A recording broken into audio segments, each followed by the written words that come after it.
नमस्कार दोस्तों, मेरे चैनल हिंदी की नगरी में आप सभी का स्वागत है।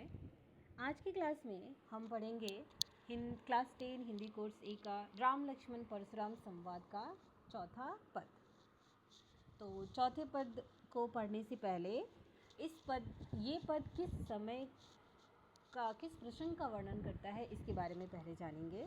तो देखिए, इसके पहले मैंने पहला, दूसरा और तीसरा पद की भी व्याख्या डाली हुई है, तो आप लोग वहाँ देख सकते हैं।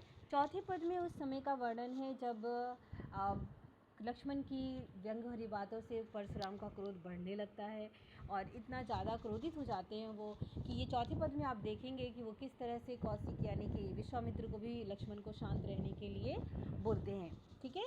और किस तरह लक्ष्मण फिर से पुनः अपनी व्यंग्यपूर्ण बातों से परशुराम का क्रोध और ज़्यादा बढ़ा देते हैं।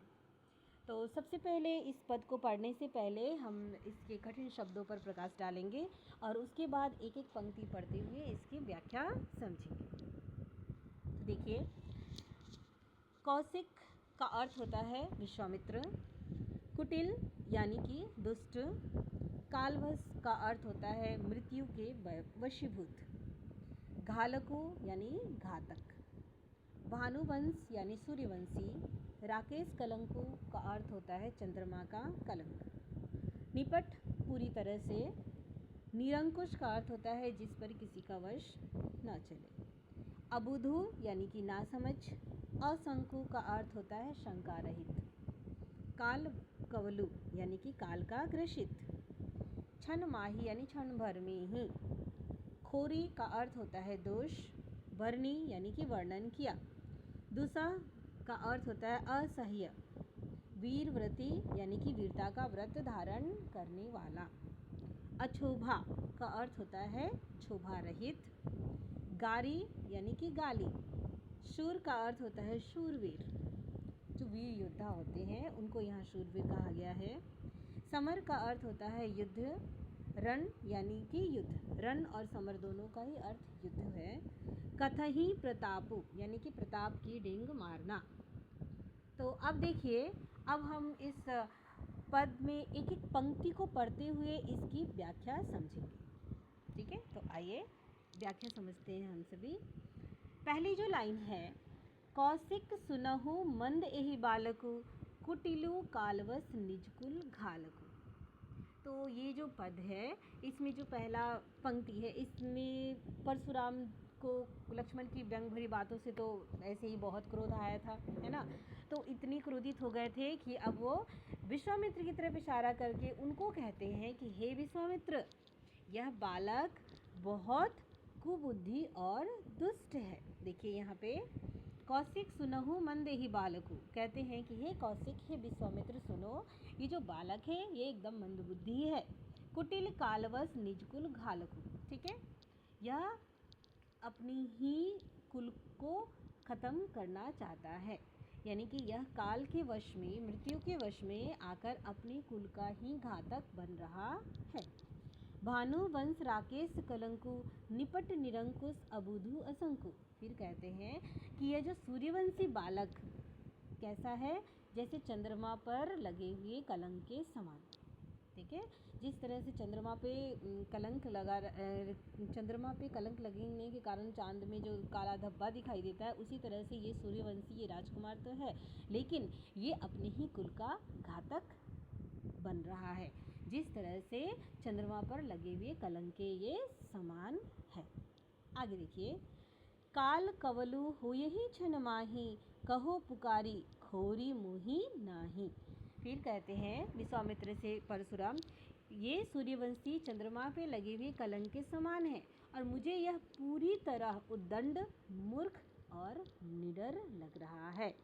अभी यह क्षण भर में ही काल का ग्रास हो जाएगा, अर्थात मैं क्षण भर में इसका वध कर डालूंगा, ठीक है। तो फिर देखिए क्या कहते हैं आगे, तुम हट कहूँ जो चहूँ उबारा, कही प्रतापु बल रोषु हमारा। तो हे विश्वामित्र, मैं आपसे कह रहा हूँ, मैं अभी से ये बात कह रहा हूँ कि बाद में मुझे दोष नहीं दीजिएगा अगर मैं इसे मार दिया। तो यदि आप इसे बचाना चाहते हैं तो इसे मेरे प्रताप, बल और क्रोध के विषय में बताकर अधिक बोलने से मना कीजिए और उसे चुप करवाइए। इस तरह से परशुराम विश्वामित्र को लक्ष्मण को शांत करने के लिए कहते हैं। अब आगे देखिए क्या होता है।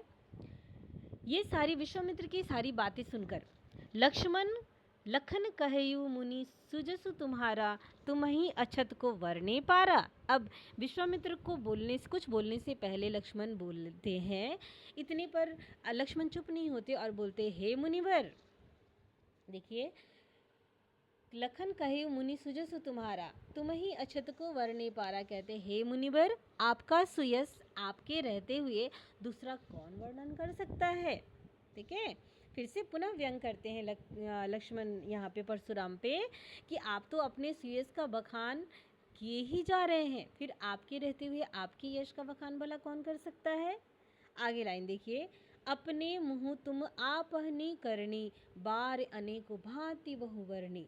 आप तो अपने ही मुंह से अपनी करनी और अनेक विषय में अनेक बार अनेक प्रकार से आप वर्णन कर चुके हो, यानी कि आप अपने मुंह से ही अपनी प्रशंसा, अपनी वीरता का वर्णन कई बार कर लिए।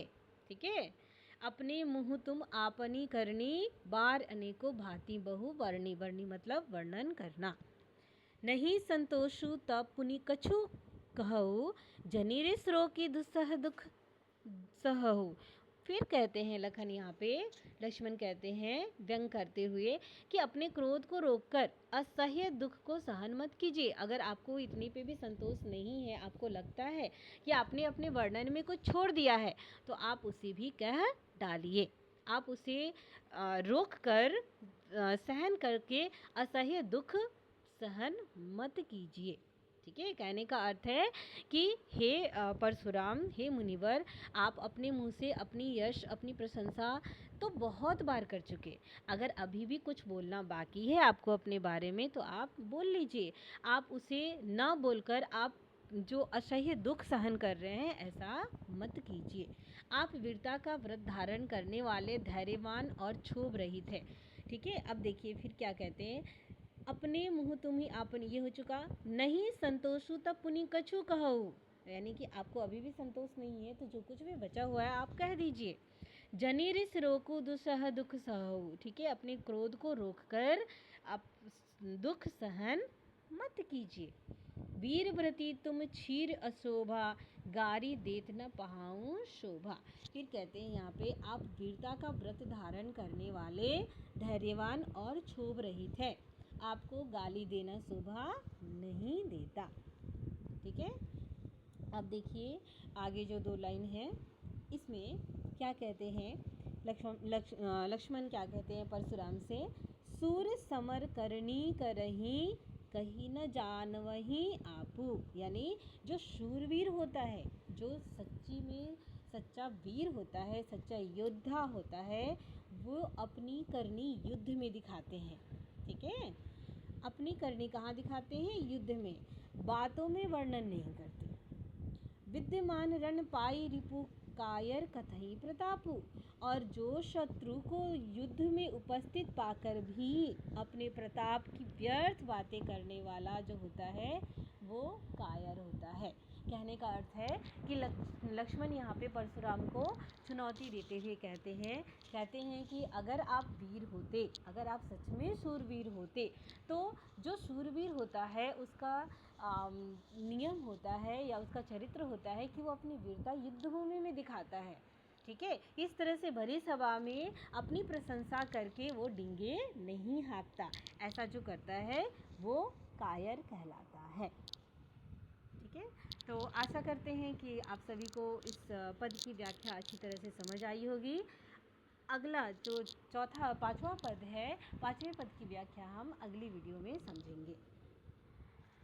तो दोस्तों, मेरे चैनल को लाइक और सब्सक्राइब अवश्य कीजिएगा, ताकि आगे की वीडियो आपको अच्छी तरह से समय समय पर मिलती रहे।